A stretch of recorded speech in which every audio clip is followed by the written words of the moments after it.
ဒီဖုန်းက2020ခုနှစ်မှာထုတ်တဲ့ Realme 5i ဖြစ်ပါတယ်တက်တန်းက9နှစ်ရှိတော့လေဖုန်းကတတော့ကိုလင်းနေပါပြီဒါကြောင့်ဖုန်းပေါ်သွားအောင်ဆက်ဖွင့်ပြီးတော့စေးလိုက်ပါမယ်ဖုန်းမစေးခင်မှာအရေးကြီးတဲ့ file တွေဓာတ်ပုံတွေရှိတယ်ဆိုရင်တော့ memory stick Google Drive ပေါ့နော် external hard disk မဟုတ်ရင်တော့တခြားဖုန်းမှာ file ကူးထားပေးလို့ရပါတယ်ကျွန်တော်ကတော့ file တွေဓာတ်ပုံတွေကိုတော့ Google Photo နဲ့ Google Drive ထဲမှာ backup သိမ်းဆည်းထားပြီးဖြစ်တာကြောင့်ဖုန်းကိုတခါတည်းစေးချလိုက်ပါမယ်ဖုန်းစေးဖို့ဖုန်း power clock ကိုပိတ်ပါမယ်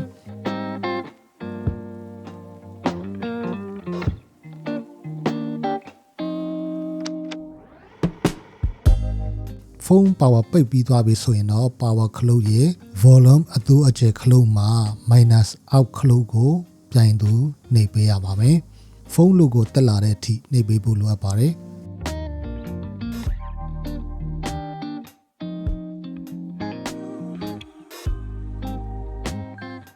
အခုလိုစာတမ်းပေါ်လာပြီဆိုရင်အင်္ဂလိပ်ဘာသာစကားကိုရွေးပေးလိုက်ပါဒီနေရာမှာရွေးချယ်ဖို့ရှိလာပါတယ်ဘာလဲဆိုတော့ online update လုပ်မှလား reboot လုပ်မှလား power off ဆက်ပိတ်မှလားဆိုပြီးမှရွေးချယ်ဖို့ပေးထားပါတယ်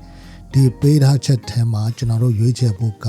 web data ကိုရွေးချယ်ရပါမယ်ဖုန်းပေါ်သွားအောင်ဒီဖုန်းထဲမှာရှိသမျှကိုစေးမှဖြစ်တာကြောင့် web data ကိုနှိပ်ပါမယ်ကွက်လက်နေရာမှာအပေါ်က place verification ခုံမှာရေးထားတဲ့3915ကိုထည့်ပေးဖို့လိုအပ်ပါတယ်ခုရိုက်ထည့်ပြီးသွားရင် format data ကိုနှိပ်ပေးပါ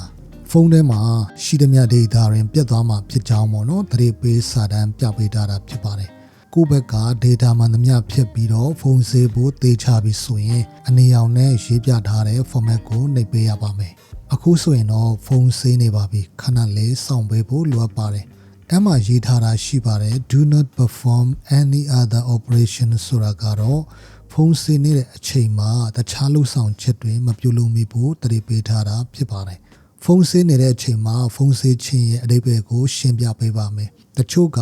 စက်ရုံကငကိုအတိုင်းဖုန်းအသစ်ဖြစ်သွားအောင်ဖုန်းစေးနေဆိုပြီးပြောကြပါတယ်အမှန်က Android ဖုန်းတော်တော်များများရဲ့ Android OS ကို support ပေးထားတဲ့ software တက်တန်းက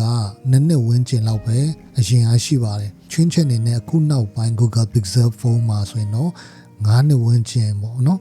software ပိုင်း support ပေးလာပါတယ်ဖုန်းမစေးတာထက်ပေါ့နော်ဖုန်းစေးရင်ပိုပြီးတွက်လာမှာဖြစ်ပေမဲ့အခုဒီဖုန်းမှာသုံးထားတဲ့ Snapdragon 665ဆိုတဲ့ chipset ဟာအခုချိန်2025ခုနှစ်မှာ limitation ရှိလာပါပြီဒါကြောင့် application တချို့ကိုသုံးစွဲလို့မရနိုင်တဲ့အခြေအနေတွေကြုံတွေ့နိုင်ပါတယ်ဒီအဖြစ်ကို iPhone user တွေ